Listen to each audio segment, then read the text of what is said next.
rapport d'exécution budgétaire le ministre Cheikh Diba nee na le 23 juin dinañ ko def mais adopté nañu démb loi de finances rectificative ak document bi nga xam ne moom mooy d'orientation budgétaire économique pluriannuelle est-ce que yow tam foofu da nga fa gis problème parce que am nañu ko souligner ne on a mis les charrues avant les bœufs ndax lële moo waroon a jiitu ñu mën ci évaluer pour def une LFR. Oui bien sûr mais ça veut dire que li may wax ni rek mooy xam nga boo nee président Diomaye nee na jubal jubanti li ci gën a jiitu mooy jub. nit ku jub boo yoree alal réew mi alal ñëpp dërëm boo ci dépensé wala dërëm boo ci jot askan bi war na ko xam am na dëkk yoo xam ne sax dafa am li nga xam ne moom mooy association ay kuréel ay citoyens ñooy toog xool ministre yi lu ñu dépensé dañ leen topp bu ñu gisee benn ministre muy jël taxi sax.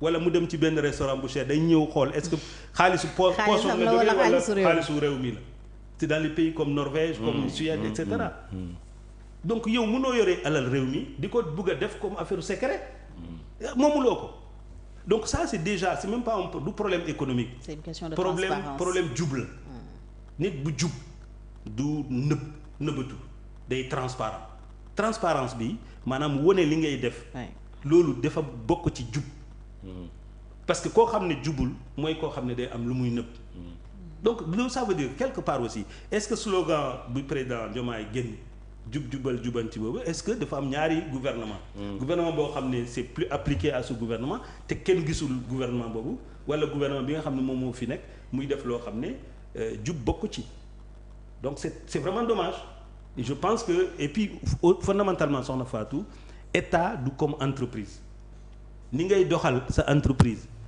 ak ni ngay doxal état bokkul parce que état nekkul loo xam ne moomel la sa moomel ñëpp la donc à partir de ce moment-là ils doivent être transparents j'espère que le 23 li ñu war a génne dina nekk loo xam ne moo méngoo ak li nekk pas ñu tour ñu lënd. Et ça doit être en congruence avec la loi de finances rectificative, c'est-à-dire ça doit refléter le pourquoi de la loi de finances rectificative. Tout à fait. War a demee quoi. Bon maintenant je suppose que ils ont des difficultés. loolu laa doon bëgg a laaj sax pour yow lan mooy expliquer retard parce que ministre bi nee na dañuy def ay réformes ils ont des difficultés parce que pour la fiabilisation. non ñoom xam nañu ko techniciens xam nañu ko ñi nekk ci nguur ci opposition tam. te xam état nu muy fonctionner yore ay information ñun ñëpp xam nañu lu nekk ci biir. lan moo nekk mais ñoom y a pas que ça. dafa am loo ay lu ñu war a sóoraale li nga xam ne moom mooy suñu partenaire public au développement ay FMI ak yeneen yi. donc am na chiffres yoo xam ne dañ koy génn pour man opposant ne ma bu ñu ko génn rek damay song leen mais loolu c'est pas le plus important pour eux mooy dañu war a éviter bind loo xam ne suba.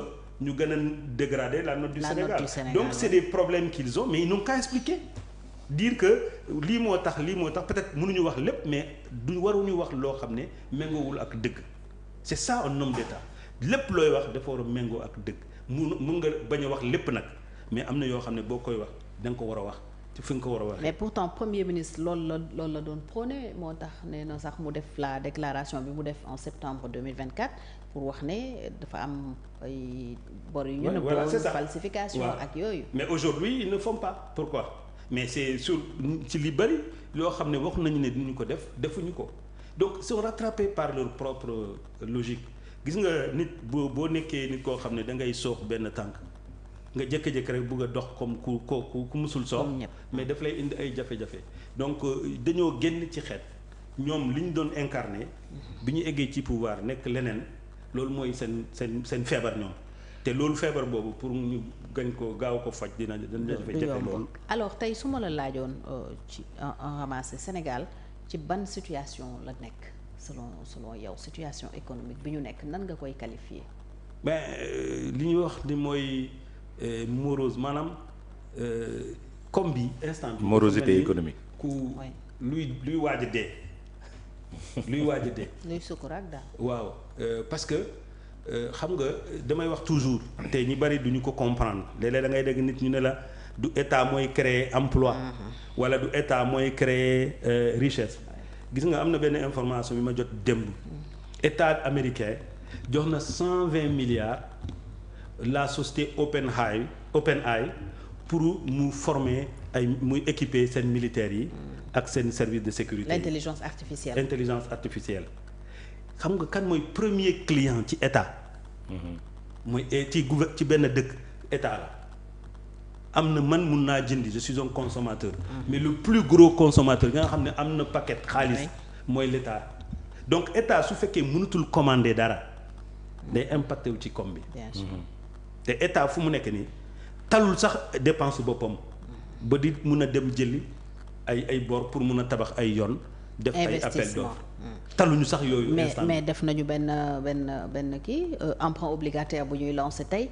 300 milliards pour financer des projets prioritaires. oui mais ça veut dire que am na problème tey boo lancé emprunt obligataire 300 milliards boo ko amee le 30 juin bi di ñëw 6 mois moo la dese benn chantier nga mun a démarrer ba def appel d'offre ay étude de faisabilité yi ak appel d'offre ak bu ñu commencé 18 mois la. donc su fekkee loolu la 300 milliards boobu su fekkee loolu la ça veut dire que fii ba 2 ans du ñu gis dara. c'est-à-dire 24 mois. xam nga dafa am yoo xam ne ay réalité la état du comme man même sax bu nekkee entreprise la entreprise soo buggee financer benn programme pour 2025 mais xaalis bi 2024 nga koy am doo xaar ba le mois de juin nga ne xaalis ba doo koy am pour mun a investir. mais d'abord il faut nga def ay études il faut nga def passation de service et passation de marché.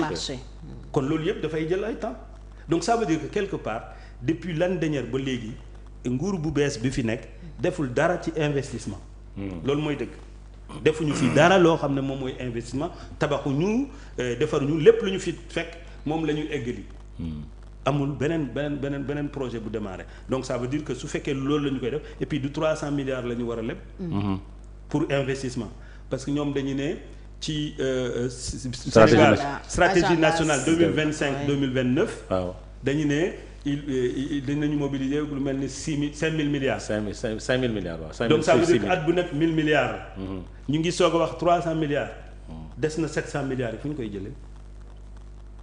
c'est-à-dire que souvent ñoom dañuy bind benn affaire souvent ñi nekkee ci nguur gi mu ngi leen di ko reproché woon.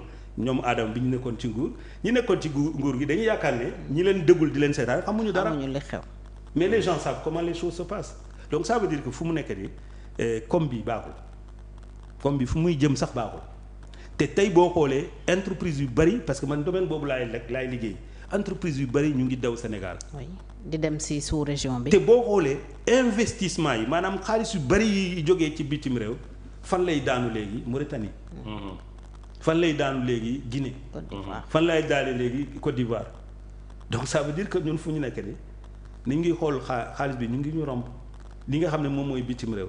te li nga xam ne moom mooy suñu réew suñu comme bi ci boppam ñi yore xaalis instant bi ñëpp dañuy ragal génne ko. parce que tey boo fi génne 1 milliard même su fekkee da nga ko liggéey. ñu commencé la seet ne la lii xaalis bi foo ko jëlee.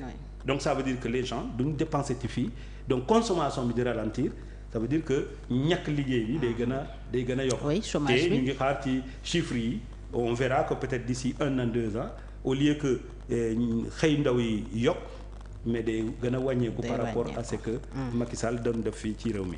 alors Adama donc pour yow il y a de quoi s'inquiéter effectivement. mais il y a de quoi Fatou c'est-à-dire manière bi nga xam ni moom la ñuy lebee xaalis bi ak tout ce qu'ils avaient dit il y a de quoi s'inquiéter. c'est-à-dire suñu continuer ci dynamique bi ils arriveront au moment ils ne paieront plus les salaires parce que ñi lay lebal nag dootuñu mënati.